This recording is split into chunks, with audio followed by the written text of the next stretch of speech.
માસ્ટરની વાત કરતા કે તમારા સાહેબે સમજણને બહુ ભજન ગાય છે, માર્મિક એક એક શબ્દ સમજાય એવા ગાયા છે.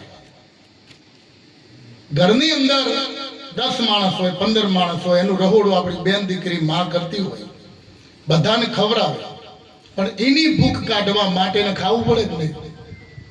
હે, અમે બધા તમને આનંદ કરીએ છીએ, કરાવીએ ને કે બહુ બધા છે, પણ જ્યાં સુધી અમે અમારું ભજન ના કરીએ સાહેબ, ત્યાં સુધી અમારા ખાતામાં બેલેન્સ જમા થવાનું.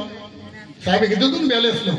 તમે જ્યાં સુધી પોતે ભજન ન કરો, જ્યાં સુધી બધાને ખવડાવો, પણ તમારે જ્યાં સુધી ન ખાઓ ત્યાં સુધી તમારી ભૂખ પણ જવાની નથી. એમ અમને અમારું ભજન કરવું પડે.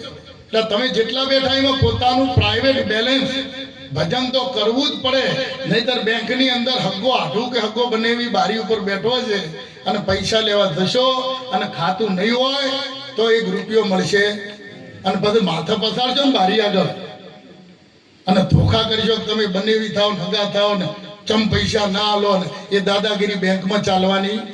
પણ જો થોડું ઘણું જમા હશે તો કોઈ ઓળખાણની જરૂર નહીં. તો અમુક 80 વર્ષ સુધી ખાતા નથી ખોલાયા. તમારા ગામ સારું, અમારા ગામમાં 70 વર્ષના ફેફસ્યું છું એ બોલો લ્યો. એટલે હે ભાઈ તમારે ન ખવાય, છોકરાને વારા આ બાજુ 70 વર્ષ સુધી બોલો ફેફસ્યું ગુલ્ફી ખાય કે લાવો એકાદી હું ફટકારો કે. હવે તમે રહેવા દો છોકરાને વારા બાજુ, ભજન કરવું પડે. એમ જીવનમાં સાચા સદગુરુ જેને મળી જાય ને એનું કામ છે ને ભજન સમજાય.